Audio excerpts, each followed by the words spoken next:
बिस्मिल्लाहिर्रहमानिर्रहीम, अस्सलाम वालेकुम। प्रोग्राम में खुशामदीद आपको कहते हैं। मैं हूँ जावेद इकबाल।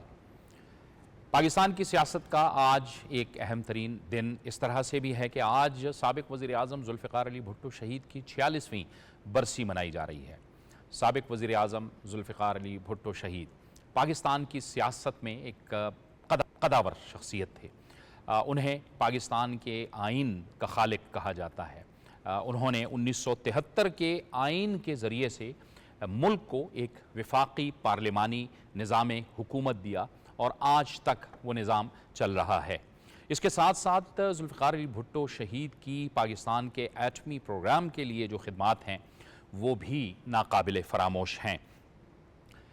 आज पाकिस्तान पीपल्स पार्टी जो हमें दिखाई देती है और उसकी जो सियासत हमें नज़र आती है, ये ज़ुल्फ़िकार अली भुट्टो शहीद ही का सियासी विज़न था कि जिसकी बुनियाद पर उस ज़माने में पाकिस्तान पीपल्स पार्टी का क़याम अमल में आया।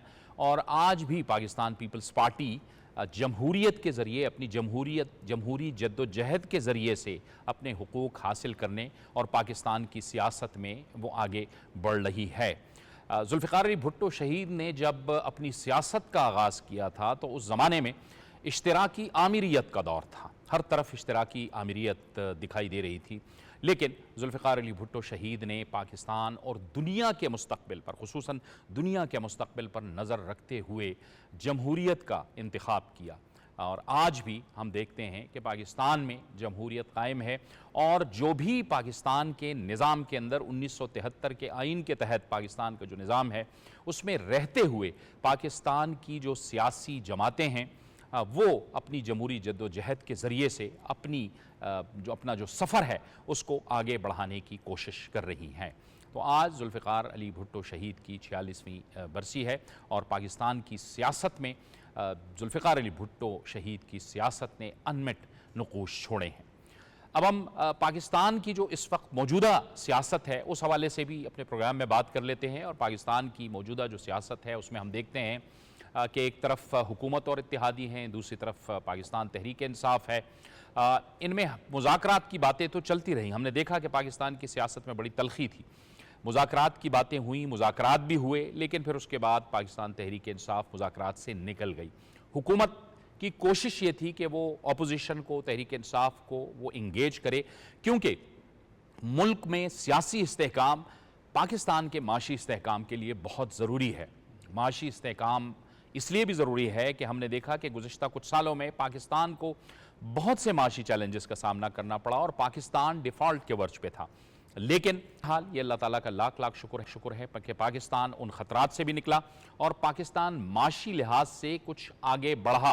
और अब बैनुल अक़वामी इदारे भी ये निशानदही कर रहे हैं कि पाकिस्तान की जो माशी सिमत है वो दुरुस्त है और पाकिस्तान एक राइट ट्रैक पे आ चुका है।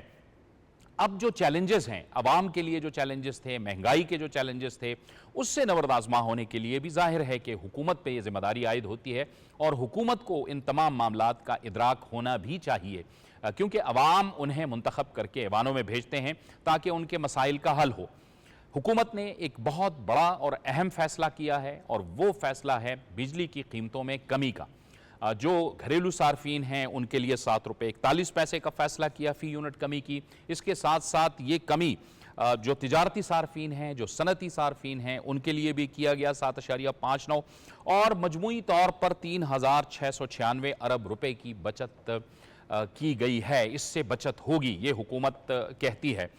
ये यकीनी तौर पर पाकिस्तान की सियासत में और पाकिस्तान के अवाम के लिए एक बहुत बड़ा फ़ैसला है, क्योंकि एक ऐसे वक्त में कि जब पाकिस्तान के इर्द गिर्द बहुत से चैलेंजेस हैं, पाकिस्तान की अमन व सलामती के हवाले से, अमन व अमान के हवाले से भी बहुत बड़े बड़े चैलेंजेस हैं, उनमें ये अहम फ़ैसला होना ताकि मुल्क के अंदर कम अज़ कम सियासी इस्तेहकाम आए, माशी इस्तेहकाम आए और उसके जो असरात हैं वो अवाम तक पहुँचें। अब ये जो फ़ैसला किया गया है इसके अवाम पर क्या असरात होंगे और मुल्क की मईशत के लिए इसका क्या मतलब होगा, इस पर भी आज हम अपने प्रोग्राम में बात करेंगे। और हमारे जो मेहमान आज हमें ज्वाइन कर रहे हैं, मैं उनका तारुफ करवा दूं। हमें स्टूडियोज़ में ज्वाइन कर रही हैं मुस्लिम लीग नून से शाज़िया रिजवान। शाज़िया रिजवान साहिबा, आपको हम खुशामदीद कहते हैं अपने प्रोग्राम में। हमें ज्वाइन कर रहे हैं पाकिस्तान तहरीक इंसाफ से आमिर मुग़ल। आमिर मुग़ल साहब, आपको भी बहुत खुशामदीद कहते हैं। और हमें ज्वाइन कर रहे हैं तज्जियाकार नईम करीम साहब, आपको भी बहुत बहुत खुश आमदेद। सियासी जब जब हम गुफ्तगू कर रहे हैं तो उसमें हमें ये बात भी जहन में रखने की ज़रूरत है कि अब भी तहरीक इंसाफ जो हैं वो मुज़ाकरात से निकली हुई है, लेकिन बार बार अब खबरें ये आ रही हैं कि तहरीक इंसाफ आपस में मुशावरत कर रही है कि मुज़ाकरात शुरू किए जाएँ। कुछ दिन पहले खैबर पख्तूनख्वा के वज़ीर आला सरदार अली अमीन गंडापुर और बैरिस्टर सैफ की बानी तहरीक से रियाला जेल में मुलाकात हुई। उनकी तरफ से खबरें आईं कि बानी जो हैं वो मुज़ाकरात के लिए राज़ी हो गए हैं, लेकिन उसके बाद शेख वकास अकरम जो हैं जो पार्टी के मरकज़ी सेक्रेटरी इंफॉर्मेशन हैं वो कहते हैं कि ऐसी कोई बात नहीं हुई। तो ये भी एक अहम मामला है कि खुद तहरीक इंसाफ क्या चाहती है और वो किससे मुज़ाकरात करना चाहती है, ये भी एक अहम तरीन सवाल है। तो इस पर भी हम बात करेंगे और हमें ज्वाइन कर रहे हैं तज्जियाकार याह्या शेख जो कि FPCCI के नायब सदर हैं। याह्या शेख साहब, आपको भी बहुत खुश आमदेद कहते हैं। गुफ्तगू का आगाज़ शाजिया आपसे करेंगे। शाजिया, हुकूमत का बड़ा फैसला है, ये ऐन तवक्कुआत के मुताबिक था क्योंकि अवाम आपसे ये तवक्को रख रही थी कि कुछ ना कुछ आप अवाम को रिलीफ देंगे। बिस्मिल्लाहिर्रहमानिर्रहीम, बहुत बहुत शुक्रिया। और आज हुकूमती कारकर्दगी का 1 साल पूरा हो चुका है तकरीबन। हम लोग 1 साल के टाइम पीरियड में बड़ा मुश्किल टाइम था मईशत को स्ट्रॉन्ग करना, मईशत को दोबारा स्टेबल करना। IMF से जो मुआहदा वो भी चल रहा था और इसके हवाले से जब जब मुस्लिम लीग नून की हुकूमत बरसरे इक़्तिदार आई, मईशत स्ट्रॉन्ग हुई, महंगाई का ख़ात्मा हुआ और सबको पता है, पूरे पाकिस्तान के बच्चे बच्चे को पता है कि पाकिस्तान मुस्लिम लीग नून ही वो वाहिद जमात है जो मुल्क को तरक्की की राह पे गामजन कर सकती है। तो एक दफ़ा फिर आज मेरे लिए कल से जब से मैंने सुना है तो खुशी की लहर है, क्योंकि हम लोग ग्रास रूट लेवल पे जब सियासत करते हैं, जब मोहल्ला वाइज जाते हैं, लोगों की राय सुनते हैं, तो लोगों के लिए ये ईद का तोहफ़ा साबित हुई है। ये जो बिजली के नर्ख कम हुए हैं, ये बड़ा अच्छा खुशाइन फ़ैसला है और इससे मुल्क की मईशत स्ट्रॉन्ग होगी, हमारे जो तिजारती बिजनेसमैन हैं वो भी स्ट्रॉन्ग होंगे और मुल्क एक दफ़ा दोबारा से स्टेबल होने की टक्कर पे चल पड़ेगा। और मुझे उम्मीद और यकीन है कि इसी तरह के फ़ैसले आते रहेंगे और पाकिस्तान तरक्की की राह पे गाम, क्योंकि एक जो 4.5 साल दौरे हुकूमत में जो हम लोगों ने मुआशी जो इस्तेसाल देखा है, जो खमियाजा हमने भुगता है, जो इंतशार, बुतान तराशी, लड़ाई झगड़ा की मतलब हमारा ज़हन कशमकश का शिकार रहा है, ये इस तरह के फ़ैसले आना मैं एज अ पंजाब गवर्नमेंट के मेंबर होने के नाते मैं बड़ी खुश हूँ और मुझे उम्मीद और यकीन है कि शहबाज शरीफ साहब ने उसी पॉलिसी पे, उसी स्लोगन पे अमल किया है जो मियां मोहम्मद नवाज शरीफ सदर पाकिस्तान मुस्लिम लीग नून जिस तरह वो करते आए हैं, वो भी बड़े खुश हैं और हमारी पूरी मुस्लिम लीग नून बल्कि पूरा पाकिस्तान खुश है कि इस तरह के फैसले इंशाल्लाह अच्छी उम्मीद, अच्छी होप आना शुरू होगी। चलिए ठीक। आमिर मुगल साहब, आप बताइए, जाहिर है आप तो अपोजिशन में हैं और आपका काम बहरहाल हुकूमत को एक डायरेक्शन भी देना होता है, एक तनकीद भी करना होता है उनकी पॉलिसीज़ के हवाले से, लेकिन बहरहाल ये जो फैसला हुआ है ये तो अहम फैसला है, आप बहैसियत अपोजिशन क्या कहते हैं? शुक्रिया जावेद इकबाल साहब। मैं सबसे पहले एक थोड़ी सी तस्दीक करना चाहूँगा अपनी मोहतरम बहन से, शाजिया रिजवान से। ये जो बता रही हैं कि पाकिस्तान में तारीखी महंगाई कम हुई है और आवाम खुश है और ये ग्राउंड वर्कर हैं और ग्राउंड पे जाके लोगों से पूछती हैं, तो ये पाकिस्तान की बात कर रही हैं या किसी मरीख की बात कर रही हैं कि वहाँ की आवाम खुश हुई है? मुझे ये ज़रा बता दें। जी, मैं पाकिस्तान की बात कर रही हूँ और आपको याद होगा कि आपके दौरे हुकूमत में जो कुछ हुआ है उसका भी सारी आवाम को, पाकिस्तान को पता है। आमिर मुगल साहब, आप अपनी बात कीजिए। हुकूमत में जो भी अच्छे फैसले हैं वो भी पाकिस्तान की ज़ाहिर बात हो रही है, पाकिस्तान की बात हो रही है। बिल्कुल। अच्छा चलें, अब पाकिस्तान की अगर बात हो रही है, मैंने इसलिए अपनी बहन से तस्दीक कर ली, मैंने कहा शायद ये कहीं मरीख का इन्होंने चक्कर लगाया और वहाँ की आवाम बड़ी खुश होगी। सबसे पहले तो मैं अपनी बहन की थोड़ी तस्दीक कर दूँ कि तहरीक इंसाफ ने 4.5 साल हुकूमत नहीं की, बल्कि तहरीक इंसाफ ने 3.5 साल हुकूमत की है। एग्जैक्टली 3 साल 8 माह हमने हुकूमत की है। उसके बाद जो 1 साल की हुकूमत आप हमारे खाते में डाल रही हैं, वो आपके ही मोहतरम और जो प्यारे वज़ीर आज़म है शहबाज शरीफ साहब, वो उनकी थी। तो वो उनका 1 साल आप हमारे खाते में ना डालें, उसका क्रेडिट आप शहबाज शरीफ साहब को ही दें, आप तहरीक इंसाफ को ना दें। अब बात यह है कि मेरी मोहतरम बहन कह रही हैं कि चूंकि महंगाई बड़ी कम हो गई है, आवाम बड़ी खुश है, नून लीग हमेशा आवाम को बहुत बड़ा रिलीफ देती है। तो मैं जावेद इकबाल साहब आपके सामने छोटा सा कंपैरिजन ड्रा कर देता हूँ। मेरे ख्याल में आपको भी समझ आ जाएगी और पाकिस्तान की आवाम को भी कि इन्होंने कौन सी तारीखी रिलीफ दिया है इस पाकिस्तान की आवाम को और कौन सा तारीखी रिलीफ दिया है पाकिस्तान के शहरियों को। जब तहरीक इंसाफ की हुकूमत 9 अप्रैल 2022 को गई तो उस वक्त बिजली का यूनिट था 16 रुपए, ये उसको ले गए 50 से 60 रुपए। और फिर उससे 7.5 रुपए कम करके लुटियां मार के कह रहे हैं जी कि हमने मीशत को दुरुस्त कर दिया है। तहरीक इंसाफ के दौर में जब $117 फी बैरल क्रूड ऑयल था, उस वक्त तहरीक इंसाफ ₹150 लीटर पेट्रोल बेच रही थी, तहरीक इंसाफ की हुकूमत। आज मार्केट में $70, यानी कि उससे तकरीबन आधे से थोड़ा सा फर्क है। क्रूड ऑयल का फी बैरल $70 है, उस वक्त $117 था, और ये दे रहे हैं 280-90 रुपए लीटर का पेट्रोल। और ये वो तारीखी महंगाई कम की है उन्होंने, और ये अवाम को रिलीफ दिया है। तहरीक इंसाफ के दौर में चीनी का रेट 80 रुपए किलो था, आज 180 रुपए किलो है। तहरीक इंसाफ के दौर में डॉलर का रेट 176 था, आज 280 और 90 है। तो कौन सा तारीखी रिलीफ मेरी बहन आपने दिया है इस कौम को? अच्छा, क्यों? आपने ऑयल की इसीलिए बात मैंने की आमिर पूछा, मुगल शायद साहब, आप आपने ऑयल की जब आप बात की तारीखी लिहाज से, तो आप थोड़ा सा उस वक्त की सियासत को भी समझने की ज़रूरत है कि जब ज़ाहिर है आप लोगों की हुकूमत थी और आपको पता चला कि अब जो है वो तहरीक अदम एतमाद सामने नज़र आ रही है, तो उस वक्त फिर आपकी हुकूमत ने ये फैसला किया था कि इसको फ्रीज़ कर दिया जाए, और जो एक प्रोसेस होता है, जो इंटरनेशनल मार्केट का एक प्रोसेस होता है जिसके मुताबिक हुकूमत को चलना होता है, उसके मुताबिक आपने जो है पेट्रोलियम मसनूआत की कीमतों में इजाफा नहीं किया। तो गोया वो ऐसी चीज़ें होती हैं कि मईशत पे फिर सियासत गालिब आ जाती है। सवाल ये है कि कम से कम मईशत एक ऐसा कॉमन एजेंडा होना चाहिए जिस पर हुकूमत और अपोजिशन दोनों मिलकर बात भी करें और उस मामले को आगे भी बढ़ाएं। मैं आता हूं आपकी तरफ, मैं दोबारा भी आता हूं। मैं जरा कुछ और मेहमानों को भी शामिल कर लूं, मैं आता हूं फिर आपकी तरफ दोबारा भी आता हूं। आमिर मोल साहब, याया शेख साहब, आप फरमाइएगा कि जाहिर है ये एक डिसीजन हुआ है, और हम ऐसे वक्त में कि जब हम देखते हैं कि महंगाई बढ़ रही है, महंगाई बढ़ी है, उसमें इस तरह का फैसला आना, और फिर जाहिर है कि कुछ अरसे से जो हम देख रहे हैं इन्फ्लेशन में मुसलसल कमी आ रही है, और इस वक्त जो है वो रिकॉर्ड में, यानी 60 साल के अंदर महंगाई भी कम तरीन सतह पर है, 0.69% पर है। ये कितनी अहम डेवलपमेंट है और कितना अहम फैसला है हुकूमत की जानिब से? बिस्मिल्लाहिर्रहमानिर्रहीम। जावेद साहब, बहुत शुक्रिया आपका जी। अच्छा सर, बिल्कुल 100% मैं इसमें सबसे पहले तो पीएम साहब जो हमारे हैं, वज़ीर आज़म शहबाज शरीफ साहब का शुक्रिया अदा करता हूँ, क्योंकि ये पॉजिटिव एक इंडिकेटर था जो मार्केट में एक पॉजिटिविटी लाने के लिए बहुत ज़रूरी था। लोगों का एतमाद बहाल करने के लिए, चीज़ों की बेहतरी के लिए, घरेलू सार्फिन के लिए ये बेहतरी थी कि बिजली की बिल ज़्यादा होने की वजह से जो आम बंदा है, जो आम आवाम है, अगर बिजली का बिल देती थी तो वो अस्पताल की तरफ से या खाने की चीज़ों की तरफ नहीं दे सकती थी। एक ये बहुत बड़ा रिलीफ घरेलू सार्फिन को मिला है। लेकिन मेन जो चीज़ है वो आपकी जो इंडस्ट्री है, इंडस्ट्री के लिए, आपकी एक्सपोर्टर के लिए, अगर आपने ग्लोबल मार्केट में आपने कंपेटिटिव होना है, उसके लिए आपको सस्ती बिजली बहुत ज़रूरी है। और इस बात से मैं खास तहसीन पेश करता हूँ सरदार अरशद गनी साहब को और उनकी टीम को, जितना बड़ा उन्होंने काम किया है। सीपी से जो उन्होंने नेगोशिएशन की है, 3,996 अरब गालिबन जो अगले जो सेविंग्स होनी है वो पास ऑन की है अवाम को, उनका मैं शुक्रिया अदा करता हूँ।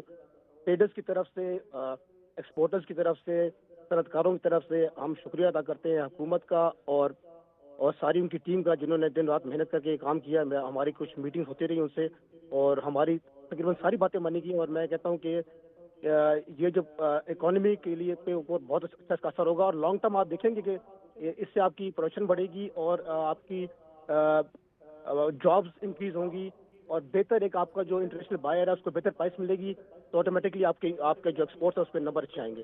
तो आप इंशाल्लाह इसको लॉन्ग टर्म में इसके बहुत पॉजिटिव इंडिकेशन देखेंगे।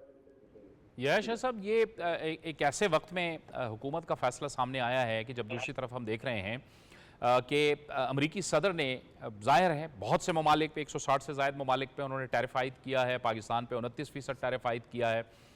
एक ऐसे वक्त में कि जहां हमें वहां पे कुछ अगर फ़र्ज़ किया मुश्किलात नज़र आ रही थी, तो यहाँ पर हम बिजली की कीमतें कम करके अपनी जो पैदावारी, यानी मैं इंडस्ट्री की बात कर रहा हूँ, पैदावारी सलाहियत को हम बढ़ा सकते हैं, और यानी हमें एक अपॉर्चुनिटी मिल गई है, एक विंडो मिल गई है। सर बिल्कुल बिल्कुल, और मेरे ख्याल में ये एक रिलीफ है हमारी सनतकारों के लिए, क्योंकि ऑब्वियसली एक वो बड़ा प्रेशर है, और अमेरिका हमारा जो एक्सपोर्ट है सबसे ज़्यादा अमेरिका ही होता है, तो वो एक ऑब्वियसली वो अपनी जगह पे एक लम्हा फिक्रिया है, और मेरे ख्याल में हुकूमत को भी देखना चाहिए कि इस पर निगोशिएट करके उसको बेहतर कर सकेंगे। लेकिन ये जो रिलीफ दिया है ये 100% बिल्कुल ये बहुत बड़ा रिलीफ है एक एक्सपोर्टर के लिए। Being a businessman my self, मुझे पता है कि हमारे लिए बिजली का बिल एक बहुत बड़ा एक बोझ होता है। अगर वो कम होगा तो बहुत चीज़ें बेहतर होंगी, प्रोडक्शन बेहतर होगी, जॉब्स निकलेंगी और आप इंशाल्लाह देखेंगे आने वाले दिनों में इसके बड़े पॉजिटिव असरात होंगे। ठीक है, बहुत बहुत शुक्रिया याया शेख साहब आपका, आप हमारे साथ गुफ्तगू के इस अहम मामले पे। नईम करीम साहब आपकी जानिब आएंगे। नईम करीम साहब, आप यही जाहिर है मुश्किलात तो बहुत हैं, पाकिस्तान की इकॉनमी को दरपेश हैं, लेकिन ये हमने एक विंडो क्रिएट की है और एक बड़ा फैसला किया है जो जिसका बहरहाल आवाम को रिलीफ तो मिलना ही मिलना है, क्योंकि ये बिजली के जो बिल थे इस पे जाहिर है कि बड़ा एक रिएक्शन होता था आवाम की जानिब से।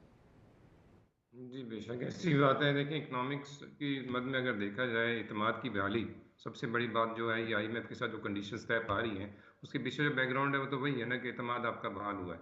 ये मतलब सीरीज ऑफ एपिसोड्स है, सीरीज ऑफ डायलॉग्स हैं, सीरीज ऑफ इनकी जो इम्प्लीमेंटेशन ऑफ पॉलिसीज़ हैं, वो सब की बेस के ऊपर जाके ये सारी जो है ना रिलीफ मिली है। और अल्टीमेटली जो भी रिलीफ मिलती है गवर्नमेंट को जो मिलेगी वो जाएगा एंड ऑफ द डे जाके आवाम को मिलनी चाहिए, और वो मिल रही है। देखें ये कभी नहीं हुआ, हम 77 ईयर से देखते आए महंगाई हमेशा बढ़ती रही। ये नहीं कहीं पाकिस्तान के अंदर, पूरी दुनिया में ऐसे ही होता है कि महंगाई बढ़ती है, उसका नीचे आना जो है ना एक ऐसा इंडिकेशन है कि आप उसको हमेशा पॉजिटिव लें। मैं समझता हूँ कि हमें तमाम पार्टीज़ को, हमारे भाई भी बैठे हुए हैं मोहतरम, हमारे भी आमी भाई भी, लेकिन बात है कि हमें इसमें स्पेशली जो नेशनल इंटरेस्ट के जो मामला हैं, ये नेशनल इंटरेस्ट की जो प्रॉफिटेबिलिटी है, जो आवाम के लिए जो सहूलत है, उसके ऊपर हमें सबको कम से कम एक पेज पर ज़रूर आना चाहिए और हुकूमत का साथ देना चाहिए। अब IMF के साथ जो मायदे हुए हैं आपको पता है, फिर उसके अंदर सर्कुलर डेट का मामला है, बहुत सारी चीज़ें। अब प्राइम मिनिस्टर साहब ने तो बहुत कुछ अनाउंस किया, आपको पता है उनकी कल की स्पीच के अंदर, उसके अंदर सर्कुलर डेट भी आता है कि उसको उन्होंने पूरा मैनेज करना है, 5 सालों के अंदर उन्होंने उसको मैनेज किया जाएगा। वो कैसे आता है वो भी आपको पता है कि बिजली चोरी होती है, कैसे मामला होते हैं, ये सारी चीज़ें मिलकर, लेकिन ये बहुत बड़ा रिलीफ है। 1 साल के अंदर मैं समझता हूँ कि 10 रुपये का रिलीफ, ये और पिछला रिलीफ मिला के, इसी तरह इंडस्ट्रियलिस्ट को 18 से 20 रुपये का रिलीफ मिलना, मैं समझता हूँ बहुत अच्छी एक वो पॉजिटिविटी होगी, जिसके बेस के ऊपर हम अपनी एक्सपोर्ट को भी बढ़ा सकते हैं। वही अमेरिका वाली बात है, अगर उन्होंने टैरिफ वहाँ से लगाया है, हम पे नहीं लगाया, पूरी दुनिया पे लगाया, उसके ऊपर ज़ाहिर है बात होगी, नेगोशिएशंस भी होंगी, हो सकता है रिवर्स भी हो जाए, हो सकता है कम भी हो जाए, लेकिन ज़ाहिर है ये रिलीफ एक्सपोर्टर को मिलेगा। और जितनी भी इंडस्ट्री है अगर वो अपनी प्रोडक्शन को लो प्राइस के ऊपर लेके आती है तो नेचुरली वो एक्सपोर्ट को अपनी बढ़ा सकती है, अच्छी प्राइस के ऊपर जाके वो एक्सपोर्ट कर सकती है। और वही फ़ायदा जो है मैं समझता हूँ कि आपके एग्रीकल्चर के अंदर भी आएगा, जो सबसे बड़ी हमारी बैकबोन एग्रीकल्चर हमेशा से रही है, उसको मजबूत करना चाह रहे हैं। उसके अंदर ये जो एनर्जी सेक्टर है, एनर्जी का बहुत बड़ा एक फैक्टर आता है, जिसको हम जितना भी कह लें कि 50% जो फैक्टर है वो यही एनर्जी का है। तो इंशाल्लाह ताला मैं समझता हूँ कि ये एक बहुत बड़ा रिलीफ है एनर्जी के लिए भी, एनर्जी की तरफ से हमारे लिए, और एग्रीकल्चर में भी, इंडस्ट्री के लिए, स्पेशली आवाम के लिए। अब ये रिलीफ आवाम तक पहुँचना ये हमारी सबकी जिम्मेदारी है। मैंने कल भी एक जगह पर ये बात की कि टैरिफ तो नीचे आ गया, अब वो जो लोग एंड जिनको ये प्रॉफिट जाना चाहिए, जिसको ये इसका असर जाना चाहिए, वो अवाम है। वहाँ कैसे जाएगा? वो हम सबको अपनी प्राइसेस को रिड्यूस करना पड़ेगा। हमारे जितने भी प्रोडक्शन हैं, हमारी जो एंड टू B2B जो चीज़ें हैं, उनको हमें रिड्यूस करना पड़ेगा। इसी बेस पर ज़्यादा प्रोडक्शन कम होगी, लेकिन हाँ ये हमारी जिम्मेदारी में आता है। हुकूमत ने अपना फ़र्ज़ पूरा कर दिया है, लेकिन अवाम को भी, अपने जो इंडस्ट्रियलिस्ट हैं, जो बिजनेसमैन हैं, जो ट्रेडर्स हैं, उनको भी अपना ये फ़र्ज़ जो है पूरा करना पड़ेगा, अवाम को रिलीफ देना पड़ेगा। ठीक है, ये तो मईशत की थोड़ी सी बात हो गई, लेकिन सियासत में भी हम देख रहे हैं कि हुकूमत के मुज़ाकरात थे तहरीक इंसाफ के साथ, लेकिन हमने देखा कि उसमें फिर वो मुज़ाकरात बंद हुए, तहरीक इंसाफ मुज़ाकरात से निकल गई। आपको अब भी लगता है कि अब जब अपोजिशन आपस में मुशावरत कर रही है कि हम दोबारा मुज़ाकरात करें या ना करें, तो ये भी अहम बात है, आप लोग तैयार हैं मुज़ाकरात के लिए? देखिए, मुज़ाकरात का जो साइन है बड़ा अच्छा पॉजिटिव साइन है, ये पहले ही हो जाने चाहिए थे। जिस तरह शहबाज शरीफ साहब ने मल्टीपल जितनी हमारी जमातें हैं उनके साथ मिलकर कोलैबोरेशन के साथ गवर्नमेंट बनाई उन्होंने, और गवर्नमेंट को चला रहे हैं सबके साथ पॉजिटिव वे में। अगर ये उसी टाइम मुज़ाकरात कर लेते हैं, मुल्क की मईशत को अगर बेहतर डगर पे अगर हाथ मिला लेते, कंधे से कंधा मिला के हम चलेंगे, तो हमने पाकिस्तान के लिए काम करना है, पाकिस्तान की आवाम की मईशत के लिए काम करना है, मईशत को स्ट्रॉन्ग करना है, महंगाई का खात्मा करना है। और ये इंतशारी एक टोला अगर बन के एक साइड पे बैठे रहेंगे, किसी भी जगह पे किसी इवेंट पे नहीं आएंगे, किसी मीटिंग में नहीं बैठेंगे, और अब अगर मुज़ाकरात की अब बात कर रहे हैं, अगर ये अब इनकी सोच में आ रहा है, अगर इनके दिमागों में आ रहा है कि अब मुज़ाकरात कर रहे हैं, तो मुज़ाकरात हम तो कहते हैं कि मुज़ाकरात होने चाहिए थे और अच्छा साइन है, लेकिन मुझे नहीं लगता कि ये जमात मुज़ाकरात करके कि पॉजिटिव इनके दिमागों में कुछ सोच है, क्योंकि जो मुल्क का जो हाल इन्होंने किया है, मुझे नहीं लगता है कि इंतशारी टोला मुज़ाकरात की तरफ जाएगा, क्योंकि इन्होंने कभी पाकिस्तान के बारे में, पाकिस्तान के अवाम के बारे में सोचा ही नहीं। अगर इन्होंने सोचा होता तो आज ही जो खमियाजा हम भुगत रहे हैं, आज हम पाकिस्तान की मईशत को बेहतर डगर पे लेके जाने की कोशिश कर रहे हैं, आज हमें वो मेहनत करनी पड़ी, ये इस तरह का हाल पाकिस्तान का ना होता। लेकिन अगर मुज़ाकरात होते हैं तो ये तो बेहतर है, बेहतर वे अगर होने चाहिए। मैं तो खुद ये चाहती हूँ कि मुज़ाकरात होने चाहिए, क्योंकि मुस्लिम लीग नून ने जब दीगर जमातों के साथ मिल के गवर्नमेंट बनाई है तो इनके साथ मुज़ाकरात करके हम चाहते हैं कि बेहतर तौर पर हम काम कर सकें। ठीक, आमिर मुग़ल साहब, जाहिर है कि पहले भी हुकूमत से आपके मुज़ाकरात हुए, लेकिन फिर आप ही लोग मुज़ाकरात से निकल गए। अब दोबारा कुछ खबरें आई जब अली अमीन गंडापुर साहब ने और बैरिस्टर सैफ ने मुलाकात की आपके बानी से, तो कहा गया कि मुज़ाकरात के लिए राज़ी हैं, लेकिन फिर उसके बाद शेख वक़ास अकरम साहब ने कह दिया नहीं राज़ी। ये कुछ कॉन्फ्लिक्टिंग किस्म की स्टेटमेंट्स भी आपकी तरफ से आती हैं, तो कुछ पार्टी के अंदर क्या चल रहा है? पार्टी के अंदर कोई एक राय है कि मुज़ाकरात करें और हुकूमत के साथ मुज़ाकरात करें, जिनके साथ आपको मुज़ाकरात करने चाहिए एक सियासी जमात की हैसियत से और एक अपोजिशन की हैसियत से? जी बहुत शुक्रिया। मैं जावेद इकबाल साहब, पहले जो आपने बात की थी मैं ज़रा उसका जवाब दे दूं। आपने कहा कि हमने पेट्रोल की कीमत फ्रीज की थी गवर्नमेंट के आखिरी दिनों में। तो मेरा आपसे ये सवाल है जावेद इकबाल साहब, हमने क्या पेट्रोल की कीमत फ्रीज की थी तो क्या हमने बिजली की भी फ्रीज की हुई थी 16 रुपये यूनिट? क्या हमने डॉलर की भी फ्रीज की हुई थी? क्या हमने चीनी की और आटे की भी फ्रीज की हुई थी? तो ऐसे तो नहीं है ना कि एक बंदा 3 साल 8 माह में कीमतें आज की कीमतों से आधी से भी कम रखता है, और आप इस नाम पे हमारे इक़्तिदार को ख़त्म करके इक़्तिदार में आते हैं। मैं इस तफसील में नहीं जाता आपने कैसे ख़त्म किया, कि आपको याद होगा ऑन रिकॉर्ड बयान मौजूद है शहबाज शरीफ का कि आज के मुताबिक पेट्रोल की कीमत 70 रुपये लीटर होनी चाहिए। तो जिसने 150 से 70 रुपये लानी थी वो 150 से 300 पे ले गया, और उस पर भी शादियाने बजा रहे हैं, उसी पे भी खुशियां की जा रही हैं। और जो आपने बिजली का 7.5 रुपये का इतना बड़ा आवाम को रिलीफ दिया कि पहले 16 रुपये यूनिट से बिजली आप 70 रुपये और 60 रुपये यूनिट पे ले गए, और फिर उससे 7 रुपये कम कर दी। तो आप मुझे ये बताएं कि आपने तो पेट्रोल 150 से 70 रुपये पे लाना था, तो आप 150 से 300 रुपये पे ले गए हैं। तो क्या सारी चीजें इमरान खान ने फ्रीज की हुई थी? तो अगर सपोज इमरान खान ने फ्रीज की हुई थी तो वो फिर वो ज्यादा बेहतर था ना कि इमरान खान ने सब कुछ फ्रीज किया हुआ था, कि ये ज्यादा बेहतर है कि अवाम जो है वो भूख के हाथों और फाकों के हाथों मर रही है और ये सारे खुश हो रहे हैं कि जी बड़ी महंगाई कंट्रोल कर रही है। अब आप आए जो आपने बात की है कि तहरीक इंसाफ मुज़ाकरात के बारे में हमारा क्या राय है। तो मैं सबसे पहले तो अपनी बहन की तस्हीह करना चाहूँगा। ये कुछ 4 दफ़ा बोल चुकी हैं इंतशारी टोला। हमारा निशान तक आपने चीफ जस्टिस के साथ मिलकर छीन लिया, फिर भी आवाम ने हमें 2/3 अक्सरियत दी। हमारा गवर्नमेंट हमारा मैंडेट, हमारी हुकूमत लूट के आप आ गए इक़्तिदार में, और आप हमें इंतशारी कह रही हैं। इंतशारी तो आप हैं जिन्होंने अवाम का मैंडेट लूटा, जिन्होंने 24 करोड़ अवाम की तौहीन। ये यही दावा आप जो दावा कर रहे हैं, यही दावा मौलाना फजलुर रहमान साहब का आपके हवाले से भी है खैबर पख्तूनख्वा के अंदर। तो बिस्मिल्लाह वहां पे बना दें, एक कमीशन बनाएं, और एक जुडिशल कमीशन जो इस केपीके के भी सारे हलकों की वेरिफिकेशन कर ले। 5 हल्के केपीके के रख लें, 5 पंजाब के रख लें, 3 इस्लामाबाद के रख लें, 5 जो है वो सिंध के रख लें, 5 बलोचिस्तान के रख लें। बिस्मिल्लाह करें, शाजिया रिजवान साहिबा अभी ऐलान करें, जुडिशल कमीशन बनाएं। अगर तहरीक इंसाफ ने इलेक्शन लूटा हुआ तो हम माफी मांगेंगे कौम से, और ये अपनी मर्जी के 5 दे दें केपीके में, हम अपनी मर्जी के 5 दे देते हैं पंजाब में, हम अपनी मर्जी के 5 दे देते हैं सिंध में, हम अपनी मर्जी के 5 दे देते हैं बलोचिस्तान में, हम अपनी मर्जी के 3 इस्लामाबाद के कर लें। तो बिस्मिल्लाह करें ना, हुकूमत इनकी, इक़्तिदार इनका, सब कुछ इनके पास है, बना लें एक जुडिशल कमीशन। तो अब बात करें मुज़ाकरात की।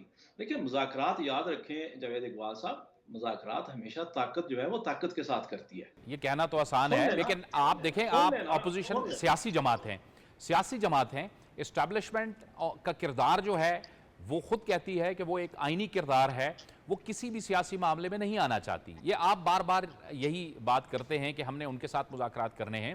आपको दरअसल मुज़ाकरात तो करने हैं सियासी कुव्वतों से ही, आप खुद सियासी कुव्वत हैं, तो सियासी कुव्वतों से मुज़ाकरात करने में क्या आपको एतराज़ है?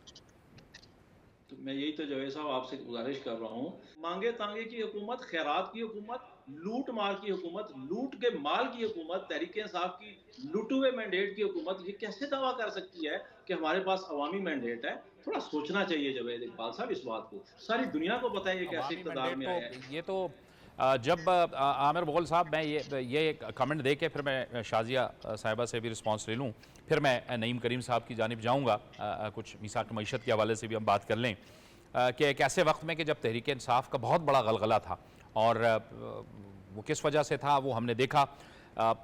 उस वक्त भी पंजाब के अंदर तो आपकी नशिस्तें ज़्यादा थीं, फिर तो वो आज़ाद जो इधर उधर से घूमे जहाज़ के ज़रिए, उसके ज़रिए से फिर हुकूमत बनी। तो पंजाब के अंदर तो उस वक्त भी, ये आमिर मुग़ल साहब के लिए भी है कि उस वक्त भी अक्सरियत तो आप लोगों की थी। तो अब ये जो दावा कर रहे हैं तहरीक इंसाफ वाले, किस बुनियाद पे कर रहे हैं? अभी जिस तरह मेरे भाई ने कहा कि हमारी लूट घसूट की हुकूमत है, दिस एंड दैट, आपको याद होगा कि 2018 में जो मैंडेट इन्होंने चुराया था, क्या वो सही था? हमारे कायदीन को जेलों के पीछे बंद कर दिया, जो बड़े बड़े सियासतदान थे सब जेलों में बंद थे, और इन्होंने इलेक्शन कॉन्टेस्ट किया था, ये जीत गए थे। क्या ये वो साफ शफाफ इलेक्शन था? क्या उस टाइम इनको सब कुछ एक्यूरेट लगा था जब इन्होंने सारे इदारों को इस्तेमाल करते हुए मुस्लिम लीग नून को जिस तरह उस चक्की में पिसाया, जिस तरह सारे कायदीन को जेलों के पीछे बंद किया, और जो केसेस हम पे बनाए वो सारे केसेस हमने अदालतों में जाके फेस किए और अदालतों से रिलीफ लिया। ये जो बेचारे रोना रो रहे हैं, जाके अदालतों से रिलीफ लें, अदालतों में जाएं। हमने इंसाफ नहीं देना, अदालतों ने इंसाफ देना है। इन्होंने हमें इंसाफ नहीं दिया, हमें अदालतों ने इंसाफ दिया है। और ये हुकूमत जो हमने बनाई है, ये मल्टीपल जमातें हमारी बरसर इक़्तिदार में, हमने सबके साथ हाथ मिला के पाकिस्तान की बेहतरी के लिए एक सबके साथ मिल के हुकूमत बनाई है। और इंशाअल्लाह हमें उम्मीद और यकीन है कि जिस तरह 1-1.25 साल के टाइम पीरियड में हम लोगों ने काफ़ी कुछ बेहतर कर लिया है और अच्छा करने जा रहे हैं, अच्छा सोच रहे हैं, उसी को लेके चलेंगे। हमने आवाम के लिए सोचना है। ये हम लोगों ने इस तरह की बातों पे अब तो ना ध्यान देना है, ना हमारा ध्यान इस बातों पे है।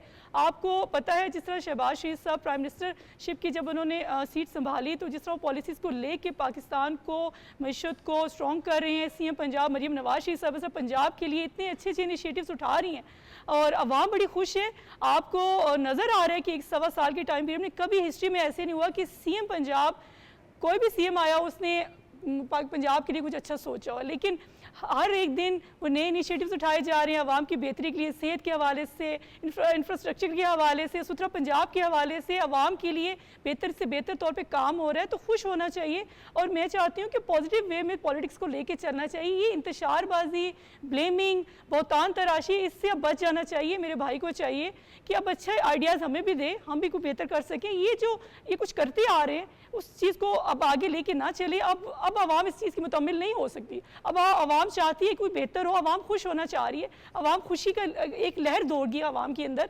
तो अब कुछ अच्छे साइन होने चाहिए। इनको चाहिए कि ये जो बातें कर रहे हैं प्रीवियस हिस्ट्री को लेके, खुदा रहा बस कर दें। अब हम इन चीज़ों के मुताबिक नहीं हो सकते। सही। नईम करीम साहब आपकी जानिब आएंगे। अब ये एक ऐसे माहौल के अंदर जहाँ बहरहाल सियासी तनाव तो मौजूद है, हमें एक मीसाक की भी ज़रूरत होती है। और वो मीसाक, एक हमने देखा कि 2 सियासी जमातों के दरमियान एक मीसाक जमहूरियत हुआ, फिर एक अरसे से मईशत के हवाले से बात हो रही है, लेकिन हम देख रहे हैं कि हुकूमत एक पोजीशन पे खड़ी है, ऑपोजिशन एक दूसरी पोजीशन पे खड़ी है। दोनों को करीब आना भी चाहिए, बातचीत भी करनी चाहिए, मुल्की मामलात को आगे बढ़ते रहना चाहिए। मामलात भले सियासी हों, माशी हों, मुल्की अफेयर्स हों, ये सारे मामलात आगे बढ़ते चले जाने चाहिए। लेकिन आप समझते हैं कि ऐसे में क्या वो एक एजेंडा होगा, क्या एक ऐसा वो पॉइंट होगा जिस पे ये तमाम लोग इकट्ठे हों, बैठें और कम से कम एक एजेंडे पे तो इत्तेफाक करें, और वो है मईशत का?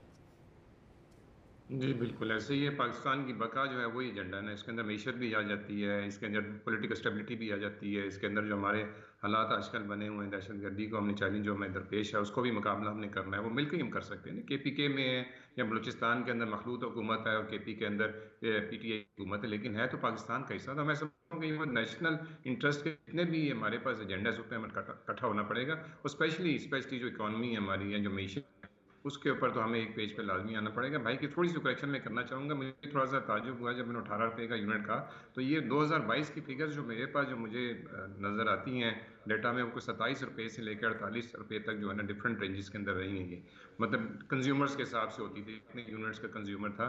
तो वो करेक्शन की भी थोड़ी सी ज़रूरत है हमें, और मैं समझता हूँ ब्लेम गेम जो है ना हमें उसमें से निकलना चाहिए। हमें एक चीज़, अगर रिड्यूस की तरफ हम जा रहे हैं, रिडक्शन की तरफ जा रहे हैं, हम तो चाहते हैं कि हम तो हाइडल पावर के ऊपर ले आएँ पूरी कौम को, और हम उनको 10 रुपये का यूनिट या 8 रुपये का यूनिट दें जो हमें 5 रुपये का या 4 रुपये का पड़ता है। तो हुकूमत उस तरफ जाना चाहती है।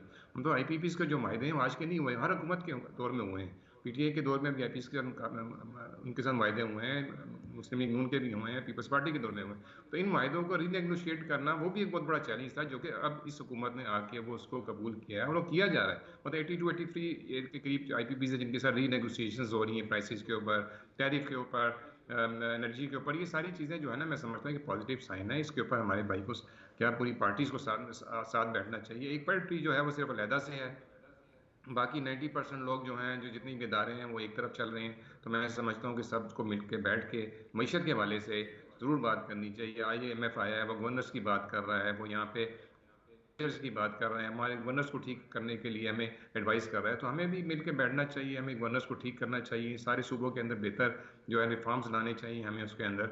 और मैं समझता हूँ कि हम आगे की तरफ जा सकते हैं अगर हम थोड़ा सा अपने आप में तहम्मुल और बर्दाश्त को ले आएँ। हमें नेगोशिएशन में जाना चाहिए। बहन हमारी ठीक कह रही हैं, मैं भी भाई को भी कहूँगा कि नेगोशिएशन में बिल्कुल जाना चाहिए। आज इमरान खान साहब ने बात एक जरूरी तौर पे मानी है अपने गंडापुर साहब की भी और बैरिस्टर सैफ साहब की भी। वो बैठना चाह रहे हैं, बात करना चाह रहे हैं, लेकिन हुकूमत के साथ नहीं करना चाह रहे हैं। वो कहते हैं जी हम एस्टेब्लिशमेंट के साथ बैठेंगे। तो एस्टेब्लिशमेंट क्या है? वो तो हुकूमत ही है। तो हुकूमत के साथ आप बैठे हैं, जो जो आपके साथ असम्बली के अंदर लोग बैठे हुए हैं, जो आपके नुमाइंदे हैं, जिनके साथ पहले भी कमेटी बनाई गई थी, उनके साथ आप बैठें, नेगोशिएट करें, बात करें, क्योंकि डिस्कशंस के साथ ही आगे बातें चल सकती हैं। अगर डिस्कस नहीं करेंगे और हम इसके अंदर नहीं जाएंगे तो किसी चीज़ का कोई हल नहीं निकल सकता। तो मैं समझता हूँ कि मैशत सबसे जो है ना टॉप एजेंडा होना चाहिए सबके लिए, PTI के लिए क्या पूरे मुल्क के हर आवाम के लिए जो है ना जो है मैशत जो है सबके ऊपर टॉप के ऊपर होनी चाहिए। वो आगे चलेगी। आपकी रेमिटेंस पिछले पिछले महीने की आप देख लें, आपको पता है। अब वो जो रेमिटेंस भेज रहे हैं वो भी तो सारी दुनिया में बैठे हुए हैं, उनका भी सियासी किसी के साथ वो तो नहीं है।